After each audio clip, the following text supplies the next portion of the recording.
Olá, bom dia. Eu sou Flávia Meira, coordenadora de comunicação da Fundação Energia e Saneamento. Infelizmente eu não estou com vocês ao vivo, no presencial. Eu estou com um problema no joelho, tenho que ficar quietinha de olho aqui, estou seguindo meu trabalho home office. Mas eu fico feliz que isso não tenha impactado na minha participação. Espero que essa gravação dê certo. Eu agradeço o convite e já parabenizo a organização, Museu Catavento, Museu de Energia e CISEM. Esse é um evento necessário e apesar da minha participação nesse primeiro painel, eu também serei uma ouvinte, certamente vou aprender muito com os colegas e profissionais que estão reunidos aqui hoje. Bom, eu já esperei aqui a minha apresentação. O percurso da minha fala, ele vai iniciar com uma introdução rápida sobre a Fundação Energia e Saneamento, que é responsável pelos polos do Museu de Energia. Depois eu falo do reposicionamento de marca, que entra já nos desafios iniciais que tivemos. Então eu digo que é a primeira onda dos desafios. E aí eu falo sobre desafios gerais e sobre as atividades e ações realizadas durante esse período atípico de pandemia que de alguma forma a gente ainda está vivendo. A Fundação Energia e Saneamento, ela tem 23 anos de história, é uma instituição sem fins lucrativos, ela é privada e foi constituída na época das privatizações das empresas de energia no estado de São Paulo, no fim da década de 90. E a Fundação, ela recebeu um patrimônio advindo das companhias, desde patrimônio arquitetônico até documentos, fotos, mapas. Aqui eu trago a nossa missão, que recentemente foi reformulada por conta do reposicionamento da marca. Então, a Fundação e os museus atuam para preservar, pesquisar e divulgar o patrimônio dos setores de energia e saneamento por meio de ações de educação e cultura nos eixos de história, ciência, tecnologia e meio ambiente. E a partir desse acervo, pensando principalmente em torná-lo acessível, inspirador para as novas gerações, a Fundação cria o Museu da Energia. Atualmente são 3 unidades, uma na capital paulista e 2 no interior, em Salesópolis e Itu. Os museus trabalham de forma integrada, mas respeitando a particularidade de cada polo, então as programações que a gente divulga, as conversam e se interagem entre si, mas há essa particularidade, há essa independência. Então, cada polo tem uma temática. Na cidade de Salesópolis, onde o rio Tietê nasce, fica uma das unidades do Museu da Energia, tem uma antiga usina hidrelétrica por lá, do início do século XX, a gente fala que é a vovó das usinas. Então as crianças, os pais, escolares, guias turísticos adoram, porque eles entendem na prática como é o caminho da energia. É uma unidade que fica em meio à Mata Atlântica, na foto dá para ter essa percepção. Então a temática do meio ambiente, ela é mais presente. A unidade do Museu da Energia de São Paulo, ela está numa região dos Campos Elíseos, aqui no centro de São Paulo, no Bom Retiro. É um casarão lindo, que chama a atenção, inclusive ele pertenceu à família Santos Dumont, e ele tem uma pegada mais urbana, fala de urbanização da cidade de São Paulo, da modernização da cidade. O Museu da Energia de Itu, que é um sobrado do século XIX, ele fica situado no centro histórico da cidade. Ele aborda mais cotidiano, fala do ambiente de casa, desde o início da implementação da energia elétrica até a modernização da chegada da eletricidade nas casas ali na década de 50. Então a gente costuma falar que conhecer as 3 unidades do Museu da Energia, você completa o ciclo da energia. Esses são os números expressivos do acervo da Fundação Energia e Saneamento, Então, o acervo reúne documentos, imagens, mapas, desenhos, documentos audiovisuais, que estão diretamente relacionados à trajetória da energia, da tecnologia e do desenvolvimento urbano e industrial. Então, a gente recebe muitos pesquisadores nacionais e internacionais interessados nessas temáticas. O acervo da Fundação contempla ainda 4 centrais geradoras hidrelétricas, né, a usina de Salesópolis, usina do Corumbataí, usina do Jacaré e usina São Valentim.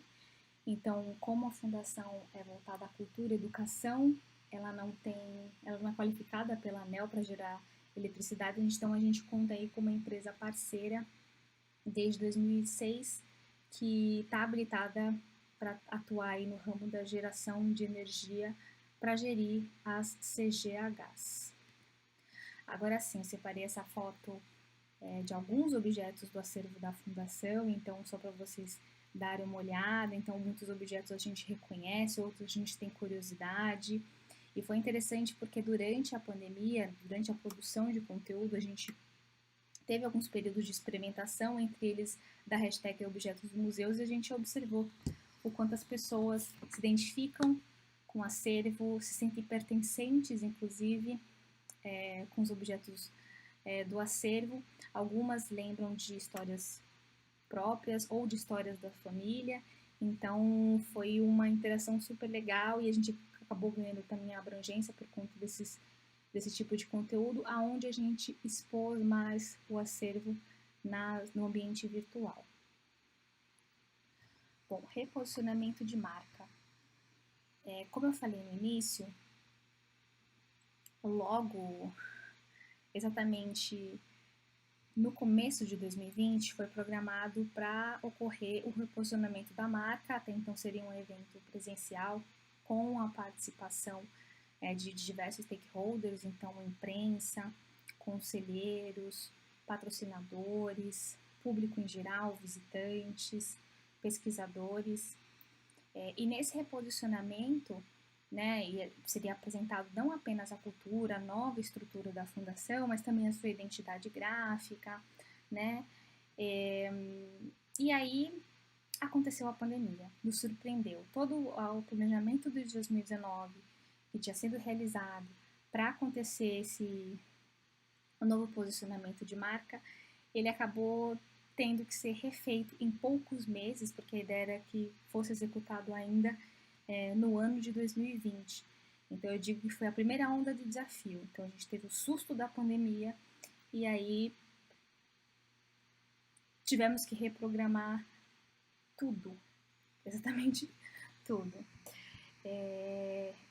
O reposicionamento ou o rebranding, também como a gente costuma falar na comunicação, ele traz toda uma reestruturação na forma de atuar de uma organização, de uma empresa, então, ou para potencializar algum posicionamento, ou para iniciar algum posicionamento, ou para atualizar um novo posicionamento. No caso da fundação, foi para potencializar a instituição como um agente de transformação social. Então, a fundação, ao longo de 2018, 2019, foi considerando os novos desafios do mundo moderno, né? E sempre em conjunto com a equipe, sempre nessa conversa interna, a instituição entendeu que precisava dessa evolução do seu posicionamento, da sua nova estrutura, né? Durante esse período a gente contou com uma consultoria externa que nos norteou durante esse processo. E aí, como desafio, a gente teve que reprogramar, então de presencial passou a ser digital, a data também foi modificada, ao invés de começo de dezembro, a gente executou o reposicionamento da marca no final de 2020. E o primeiro público que a gente precisou atingir, teve as conversas internas, obviamente, durante esse processo, mas o primeiro público que a gente precisava conversar era o público interno da fundação. Opa, passou. Então, teve todo um trabalho inicial para conversar com esse público, então, para conversar com todas as áreas, para conversar com todas as unidades, para explicar em primeira mão quais eram as mudanças, o que isso impactar no dia a dia, o que isso impactar no discurso, na narrativa, na conversa com os visitantes, na conversa com os clientes, na conversa com os pesquisadores, para então a gente pensar na comunicação externa, para iniciar a divulgação para o mundo. Então a gente fala que primeiro olhamos para dentro, fizemos a divulgação interna, para depois juntos, então não ser só uma área de comunicação divulgando o reposicionamento da marca, mas ele também teve seus multiplicadores a partir do lançamento da marca que a gente fez primeiro para a equipe, que nos ajudou aí na conversa com todos os grupos de interesse, né, com todos os stakeholders da instituição, para a gente ter uma única linguagem a partir da nova fase da fundação. Falando em fase da fundação, então foi repensado todos os nossos pilares, toda a nossa missão, né, que falei logo no início, nossa essência, nosso propósito, foi alterado o nosso slogan, né? Falando em essência, a fundação, ela é memória viva, né? Então a gente se apresenta como memória viva, somos memória viva, criamos até essa hashtag inclusive, e redefinimos também o nosso propósito, que é inspirar as pessoas sobre o valor da água e da vida, inspirar pessoas sobre o valor da água e energia para a vida. Então, com isso definido, a gente passou a conversar com a nossa equipe interna, né?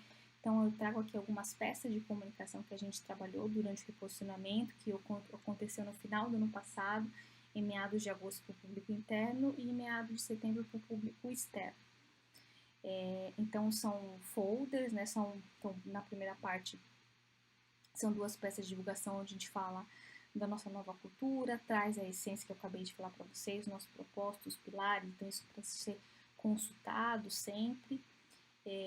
A nossa nova cultura, então como o reposicionamento da fundação se aplica no meu dia a dia. Obviamente não é uma questão de uma simples leitura e você já entender, então a gente ainda, né, mas menos agora, mas a gente enfrentou alguns desafios internos, o que é super normal, o que é super natural, o que inclusive estava previsto, porque de fato era uma mudança de cultura, né? Então não é um processo tão fácil. E aí eu trouxe essa régua de vídeos que contou com a participação do nosso conselho de administração. Então durante o lançamento do lançamento interno do reposicionamento, a gente teve um vídeo especial com a participação de alguns conselheiros, né? Também tivemos um vídeo com a participação da maioria dos colaboradores que estiveram junto com a gente. Então foi muito legal, porque estava naquele momento que a gente não se via há muito tempo, e aí no lançamento da marca todo mundo viu a carinha de todo mundo.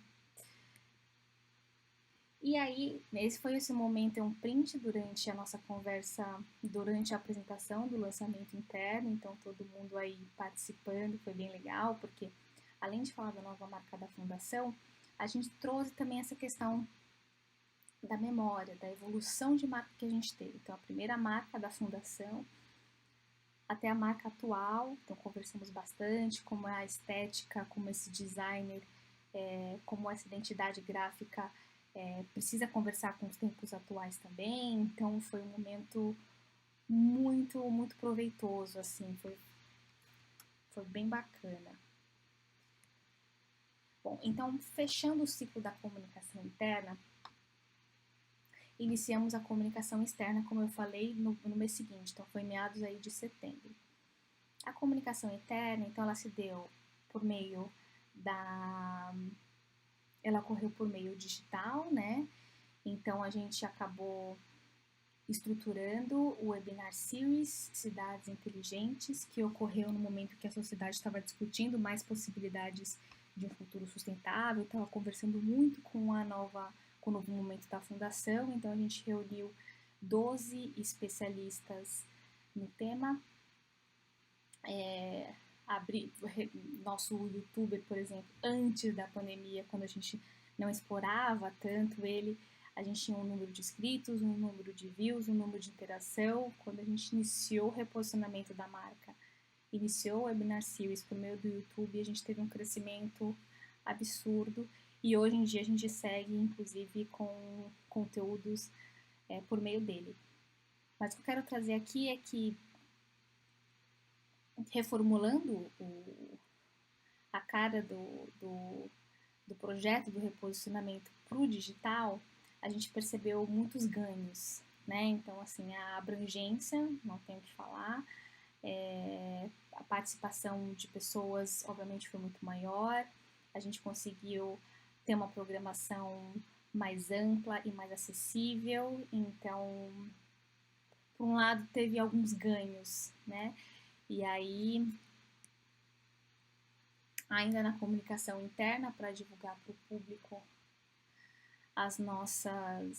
o nosso novo momento, a gente criou um novo vídeo institucional, né? Que eu convido todos a assistir. Tá no nosso YouTube, nosso YouTube é youtube.com/Museu da Energia. E a gente traz justamente a questão da memória viva, né, da nossa essência. Bom, essa é a nossa nova marca, né, que aí alguns já conhecem, outros estão conhecendo agora. Essa nova marca, ela conversa muito com o mundo moderno, com a nova fundação, e está muito interligado à nossa temática, né? Então tem todo uma inteligência por trás do porquê esse grafismo, porque a gente traz o F, e o interessante é que isso foi explicado, a gente na verdade fez fez alguns envios para os colaboradores das novas marcas, né? Então tem Fundação Energia e Ensinamento, nova marca do Museu da Energia, que é o próximo slide.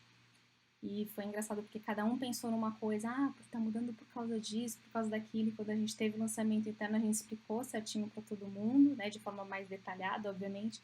Então foi legal, assim, que o pessoal, nossa, mas eu achava que era isso, nossa, mas deu match com o que eu acabei pensando aqui. Então foi um processo bacana também.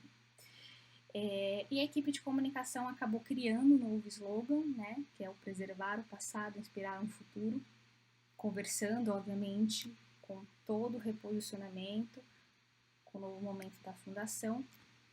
E além, então, Fundação Energia e Ensinamento, nosso guarda-chuva maior, né? A fundação é responsável aí pelas unidades do Museu da Energia, e a gente, durante o reposicionamento, acabou criando também, obviamente com uma parceria de uma agência externa de rebrand. Então foi criado as logomarcas do Museu da Energia e da rede. Então esse aqui à esquerda, Museu da Energia sem as cidades, é o logo da rede, vamos dizer assim, né? É o logo que integra todas as unidades, e aí cada unidade teve a sua identidade também, cada um com uma logomarca própria. Bom, os desafios durante a pandemia. Então, os desafios, eles foram, primeiro, internos também. Então, a gente começa, olhamos para dentro, conversamos bastante, né? E aí foi muito legal porque foi um trabalho que envolveu todas as áreas. E a gente percebeu que o nosso trabalho ele tinha que ser mais integrado, para ser mais forte, para refletir isso para o mundo afora, né? Então, a gente acabou pensando em novos fluxos internos, e alguns fluxos que já existiam, a gente repensou alguma maneira para ele não ser tão longo, não ser tão extenso, para ser mais ágil e rápido, porque a gente precisava responder, por exemplo, alguma coisa mais rápida para um contato, uma pessoa que fez algum comentário numa postagem. Então a gente acabou revendo os fluxos que já existiam, que ia para uma área, que ia analisar, que ia revisar, que depois de um dia a gente ia conseguir retornar. Não, a gente precisa responder no mesmo dia, tem que ter agilidade, as pessoas estão envolvidas, as pessoas estão mais nas redes sociais, então assim, o tempo ele é precioso. Eu preciso otimizar algumas questões. Então a gente reviu alguns fluxos internos, né, que existiam, criamos novos, né? Então, no início da pandemia, óbvio que teve essa questão, né? Uma área está mais inteirada, a outra ainda não, mas felizmente, assim, precisa do tempo.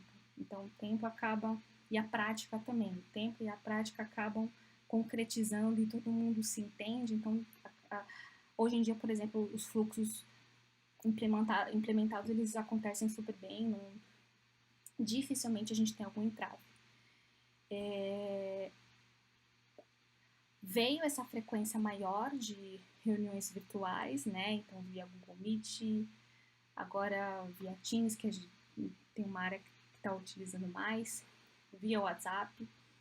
Então, teve essa frequência de reunião virtual, o que era bom, mas ao mesmo tempo a gente foi vendo que ocupa um tempo demais. Então, às vezes Também tinha algumas reuniões que não precisava todo mundo estar junto nessa reunião.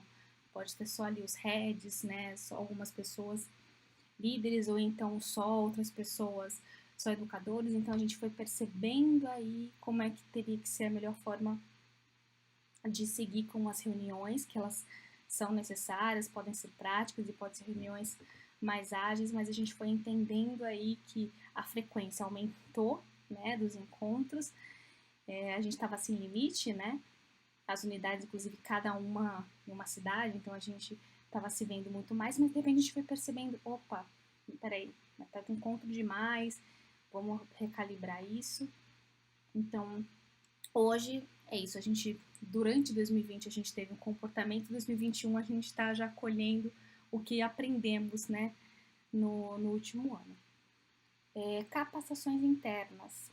A gente viu a necessidade de realizar capacitações internas na fundação, apenas, né, para os colaboradores.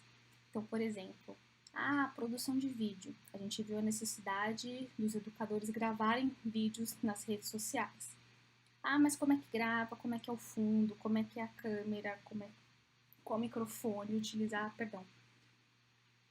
Então, a gente, vamos conversar com um produtor audiovisual que pode nos ajudar? Chama ele para fazer uma capacitação. Mas a gente tem que falar mais das nossas temáticas, a gente tem que falar mais sobre energia nas redes sociais, ou criar uma exposição sobre. Vamos chamar um especialista nesse tema, que possa colaborar, tirar algumas dúvidas. Então, essas capacitações internas começaram iniciando, se eu não me engano, em fevereiro do ano passado. Então, a ideia era ter uma ou duas capacitações por mês, a gente seguiu com o cronograma. E foi muito bacana, assim, mas as equipes deram feedback, se estavam gostando ou não, o que preferiram, o que era melhor, né, a preferência. Então a gente foi ajustando. Também uma das ações foi o realinhamento com a imprensa nacional. Então, em 2020 a gente teve uma dinâmica diferente com a imprensa, o que acabou influenciando nos números de clippings, né, nos números de inserções, tanto da fundação quanto dos museus. Justamente assim, o nosso conteúdo ele tá digital, é bacana. Teve um boom de, estamos com conteúdo digital científico, estamos com conteúdo inédito, vídeos semanais, conteúdos diários, seja de texto, de curiosidades, mas aí teve uma hora que, e aí? Mas vocês ainda não estão com a mesma coisa? É o que vem de novo? Então a imprensa, a gente teve que realinhar aí algumas ações com a imprensa, porque de fato teve o boom de todo mundo fazer divulgação das atividades e entrar no mundo virtual, mas tem uma hora que virou uma concorrência, mas tá todo mundo criando conteúdo para as redes, independente de ser indiferente. Mas o que muda? Aí a gente começou a pensar em novos conteúdos e, obviamente, fazer novo contato com a imprensa. Esse ano, por exemplo, nosso contato com a imprensa está muito próximo, voltou a ficar próximo, né? No meio de 2020 ele acabou dando uma, né, ficou mais, não estava tão estreito, né? E agora em 2021, felizmente, a gente retomou o contato. Estamos mais próximos. Obviamente, uma das ações foi a presença no ambiente virtual e aí nas principais plataformas digitais da fundação, que as oficiais são no Facebook, no Instagram, no YouTube. A gente está com uma conta também no LinkedIn. Então, essa presença nas redes sociais era muito frequente. Então, assim, pensar em conteúdo e nos novos fluxos internos, a gente viu a oportunidade de ter uma equipe que revisasse todos os conteúdos, né? Porque normalmente os conteúdos eram feitos pelas unidades, pela equipe do educativo e do acervo, repassadas para a área de comunicação. Tinha ali uma revisão, mas uma revisão não tão profunda, e a divulgação, e a gente viu a necessidade de uma área que fizesse uma revisão intensa, que pensasse, inclusive, até em incluir outras questões, incluir mais o acervo, Então, durante a pandemia, teve a criação dessa área de revisão de conteúdo, que é uma área incrível, que ajuda muito a área de comunicação, e também as equipes do educativo e do acervo. E foi criado também um manual de produção de conteúdo, então as equipes agora têm noção, as temáticas, tem que trabalhar com as nossas temáticas, tem que enviar X conteúdos, porque aí a comunicação tem ideia de como fazer a programação nas redes, né? Então esse manual de conteúdo também ajuda no envio, né, dos materiais. Então vídeo era uma coisa nova, como é que eu faço o compartilhamento? É via Google Drive, é via WeTransfer, o que é mais prático. Eu não posso enviar as coisas pelo WhatsApp porque a resolução fica baixa. Então é um manual de produção de conteúdo que ajuda no inteiro, né, pro profissional que está criando aquele conteúdo, ele entendeu como ele precisa seguir, o que ele precisa fazer e como ele faz para aquele material chegar na comunicação com qualidade já revisada, né? Então essas são as ações centrais, né? Que obviamente a gente sentiu sim algumas, né, o desafio estava em em cada um desses tópicos, né? Tanto para a área de comunicação quanto para a área das equipes, certamente. Mas o bom é que a gente, olhando agora, a gente conseguiu caminhar muito bem, né? Então eu digo que é uma superação que conseguimos passar. Bom, e aí a ideia dessas ações é mostrar para o público que a experiência do Museu de Energia também é digital, né? A gente até então trabalhava muito presencial, tinha uma divulgação digital que obviamente fortaleceu e ficou mais intensa na época da pandemia. Pero que a gente queria mostrar para o nosso público, estando mais presente nas plataformas digitais, e é isso, estamos com você, seja no desktop, seja no tablet, seja no celular. A produção de conteúdo, além de qualidade, ela é diária. Então, todo dia, desde o início da pandemia até o momento atual, toda a produção de conteúdo ela é nova, ela é diária e muitas produções de conteúdo também são inéditas, que a gente acaba divulgando. Na narrativa de divulgação, a gente veio muito forte com essa mensagem de que o museu que é conectado em você, então o Museu da Energia que é conectado em você, que está com você, que te acompanha onde você estiver.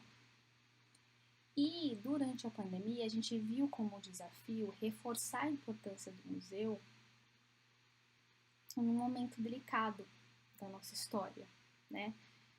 Então trabalhamos com um discurso também que é interno, que a gente tem que lembrar a importância do lugar do museu na sociedade durante esse período atípico de pandemia.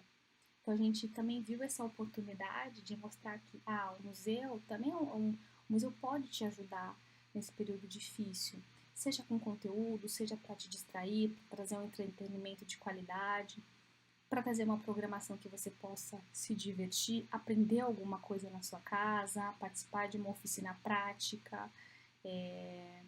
Então a gente também viu assim que, dê a mão pro museu que a gente também tá junto. Então esse foi um desafio, trabalhar com esse discurso, mas ele foi realizado, né, muito também por conta das entrevistas de imprensa que a gente foi conquistando, né, isso estava muito na fala das porta-vozes da Fundação. Uma das ações que a gente realizou foi entrar com uma hashtag nova, acho que cada instituição museológica criou a sua. A nossa era Energia em Casa, né? Vimos também como oportunidade as lives. Então, teve um momento da pandemia que as lives acabaram bombando, né? Então, a gente surfou essa onda também. Então, a gente marcou live com parceiros, com convidados especiais. Fizemos também aproveitamos que a conversa estava mais ativa com o público para entender quais artistas ou quais convidados eles gostariam. Muitas dessas lives tiveram intérprete de Libras, então a gente também acabou pensando muito na acessibilidade, como trazer esse conteúdo de fato para todos os públicos. E aí passamos por um período de experimentação, né? Divulgamos um pouco os bastidores dos museus, então com alguns trabalhos na época do trabalho híbrido, então a gente foi mostrando, vai ter nova exposição, vamos mostrar nas redes sociais como é que está sendo essa montagem. O formato de vídeo e stories a gente foi vendo que funciona muito, que o público gosta mais, então assim, são dois formatos que funcionam bem para o nosso público atual, que até então era algo desconhecido, ou melhor, era algo que a gente não trabalhava muito, como a gente trouxe isso durante a pandemia, o público foi gostando, a gente foi mapeando isso. E na época também do início da pandemia, do início, ainda pegando um pouco o início desse ano, a Fundação viu como oportunidade criar exposições na plataforma cultural do Google, que é o Google Arts and Culture. E uma dessas exposições, inclusive, foi sobre pandemia, né? Essa exposição virtual, História, Casa e Pandemia, que foi formulada pela equipe do Educativo do Museu da Energia de Itu, acabou escutando pessoas comuns, então assim, professores, educadores, músicos, escutou no sentido de compartilha com a gente as fotos, os objetos, os instrumentos, enfim, teve uma pessoa selecionada para participar dessa exposição que acabou escolhendo um videogame, por exemplo. Então, assim, durante a pandemia, qual objeto que te ajudou de alguma forma? Então, essas pessoas acabaram compartilhando por meio não só de foto, mas áudios e textos, a percepção que ela teve da pandemia em relação ao seu objeto escolhido. E ela contou uma história, e o bacana, essa exposição, ela teve um ótimo desempenho, e muitas pessoas acabaram se identificando ou localizando, não, peraí, eu me senti melhor de fato quando eu comecei a ler um livro que estava na minha estante há muitos anos, eu não, sabe? Então essas pessoas começaram a, a entender que a dinâmica da pandemia, apesar de muito sofrida, ela trouxe algum tipo de vínculo com algum objeto que você tinha em casa ou que você acabou adquirindo na pandemia, enfim. Então essa exposição ela tá no nosso Google Arts and Culture e tem outras exposições que a gente criou durante a pandemia, então também fica o convite aí para todos vocês. E o balanço de 2020, né? Então, diante dos desafios de conversar internamente com a equipe, ver a melhor forma de trabalhar, recalibrar o número de reuniões, recalibrar os fluxos internos, produção de conteúdo, como vamos fazer, vamos criar um manual, vamos ter capacitação interna, depois de todo esse processo, ter ali uma produção de conteúdo esquematizada para entrar nas redes sociais, para ser divulgada por meio de e-mail marketing, boletins, enfim. A gente fez o balanço de 2020, então, normalmente no início do ano, no início, então, entre janeiro e fevereiro, a gente faz o balanço do ano anterior. E os nossos números nos surpreenderam, assim, né? Em 2020 a gente teve mais de 7 milhões em alcance, né? O que foi um número bem satisfatório para a gente em relação aos últimos anos. E tivemos mais de 100 mil interações, né? Em todas as redes sociais divulgadas, né? No YouTube, no Instagram, no Facebook. Então foi muito bacana, que eu trago também uma régua com alguns conteúdos realizados tanto por parceiros quanto por colaboradores. Então a gente viu que estamos conversando com o público de novo, nos apresentamos agora de outra forma, né, com conteúdos específicos para as redes sociais, e o público reagiu com isso, né? Então organicamente a gente teve Teve, obviamente, alguns impulsionamentos, né? A gente trabalha com um budget específico para as redes sociais, com um orçamento específico para as redes sociais, mas organicamente, né, destrinchando aí esse número, a gente teve um número interessante, não apenas de públicos que já nos seguem, mas também de novos públicos. O que, né, a partir desse mapeamento a gente fica muito contente seguindo. Então em 2021 a gente já seguiu, já entendendo a dinâmica, o vídeo funciona, tem que criar mais bastidor, tem que criar stories. E agora a gente entra numa fase nova, né, de um desafio novo, que é seguir divulgando as unidades, agora mostrando que estamos trabalhando presencialmente, e aí a gente vai trabalhar isso fortemente agora em 2022. As 3 unidades do Museu da Energia estão abertas, então vai ser outra rotina de divulgação. A gente vai continuar com a produção de conteúdo, obviamente, mas também vai divulgar bastante os conteúdos presenciais, porque é muito bacana conversar com o nosso público digitalmente, mas receber o público no museu é outro tipo de sensação, de contato e de conexão, né? A conexão real.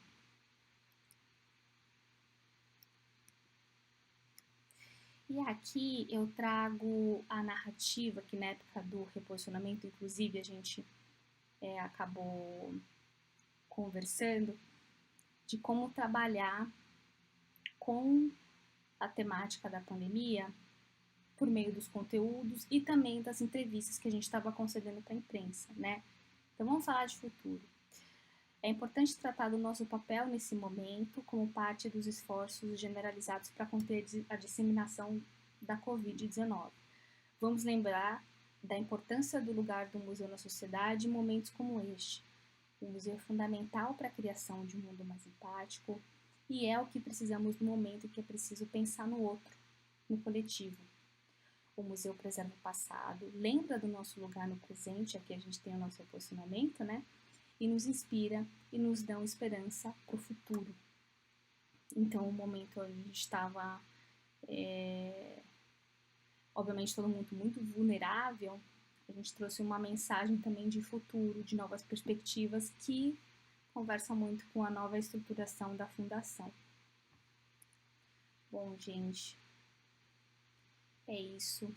Infelizmente eu não estou aí com vocês, né? Acredito que não dê para conversar com vocês, caso alguém tenha alguma dúvida, mas eu deixo o meu e-mail à disposição, caso alguém queira ou tirar uma dúvida, ou abrir alguma conversa, ou querer esclarecer algum ponto, estou super à disposição. Coloquei também aqui as nossas redes sociais, então somos @Museu da Energia no Instagram, no Facebook e no YouTube. O nosso site é o energiaesaneamento.org.br. Agradeço novamente o convite, o espaço. Felizmente deu certo, né? Espero que esse vídeo tenha dado certo. E eu fico aqui à disposição, tá bom? Obrigada.